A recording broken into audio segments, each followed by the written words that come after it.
अस्पताल का record room धूल और पुरानी फाइलों की गंध से भरा है। अमृता एक कोने में बैठी है। उसके सामने 6 साल पुरानी डिलीवरी रजिस्टर खुली है। टॉर्च की रोशनी पन्नों पर नाच रही है। अमृता बुदबुदाते हुए कहती है, बेड नंबर 14 अनिका मारवा, बेड नंबर 15 माया मल्होत्रा। दोनों की डिलीवरी एक ही रात एक ही वक्त पर हुई थी। अमृता की उंगली एक नाम पर आकर ठहर जाती है। फाइल के मुताबिक अनिका को एक बेटा और एक बेटी हुए थे, लेकिन माया मल्होत्रा का बच्चा मृत घोषित किया गया था। पर नर्स के पुराने नोट्स में कुछ और ही लिखा है। बच्चों के पैर के टैग बदल दिए गए थे। अमृता की पैरों तले जमीन खिसक जाती है। क्या रिया और आर्यन में से एक बच्चा माया का है? रोहित अब खतरे से बाहर है, पर उसका शरीर कमजोर है। अमृता हाथ में वो पुरानी फाइल लिए उसके कमरे में दाखिल होती है। वह बिना कुछ कहे फाइल रोहित के सामने पटक देती है। रोहित हैरानी से, ये क्या है अमृता? अमृता चिल्लाते हुए, ये तुम्हारी नफरत का नतीजा है रोहित। उस रात जब तुमने मुझे घर से निकाला, मैं जिस हॉस्पिटल में थी, वहां आदित्य ने नर्सों को रिश्वत दी थी। उसने बच्चों के टैग बदलवाए ताकि तुम कभी जान ही ना पाओ कि तुम्हारा असली वारिस कौन है। रोहित कांपते हुए, क्या मतलब? रिया और आर्यन क्या वो मेरे बच्चे नहीं हैं? अमृता कहती है, उनमें से एक तुम्हारा है और दूसरा उस औरत का जिसका बच्चा उस रात मर गया था। आदित्य ने जानबूझकर ये किया ताकि वसीयत के वक्त वो कानूनी उलझनें पैदा कर सके और पूरी दौलत हड़प सके। अमृता और रोहित जो व्हील चेयर पर है, माया मल्होत्रा के घर पहुंचते हैं। माया एक गरीब औरत है जो 6 साल पहले अपने मरे हुए बच्चे का गम मना रही है।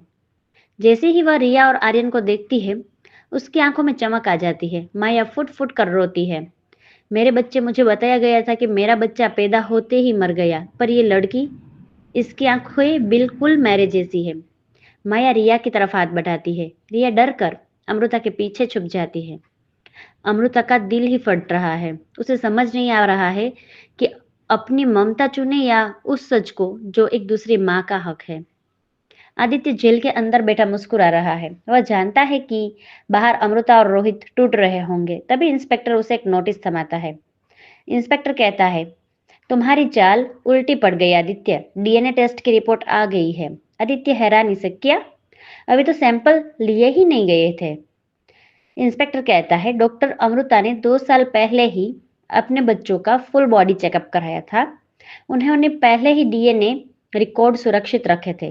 तुम्हें क्या लगा था कि तुम इतनी आसानी से जीत जाओगे? दरअसल अमृता ने माया और बच्चों का डीएनए मैच कराया था और सच यह निकला कि रिया और आर्यन दोनों अनिका के ही बच्चे हैं। आदित्य ने माया को सिर्फ एक मोहरा बनाया था ताकि अमृता और रोहित के बीच शक का बीज बो सके और उन्हें मानसिक रूप से तोड़ सके। शाम की सुनहरी रोशनी में रिया और आर्यन खेल रहे हैं। रोहित व्हीलचेयर पर बैठा उन्हें देख रहा है। अमृता उसके पास आती है। रोहित कहता है, अमृता, मुझे पता है मैं माफी के लायक नहीं हूँ। तुमने बच्चों को बचाया, मुझे बचाया और इस घर की भी इज्जत बचाई। मैं ये घर छोड़कर जा रहा हूँ, सब कुछ तुम्हारे और बच्चों के नाम। अमृता खामोश रहती है, फिर धीमी आवाज में कहती है, जाना आसान है रोहित, रुककर अपनी गलतियों को सुधारना मुश्किल। बच्चे तुम्हें पापा कहने लगे हैं, मैं उन्हें फिर से अनाथ नहीं देख सकती। रोहित अमृता की तरफ देखता है। अमृता ने अभी तक उसे माफ नहीं किया है, लेकिन उसने उसे एक दूसरा मौका देने का फैसला किया है। वह रोहित के कंधे पर अपना हाथ रखती है।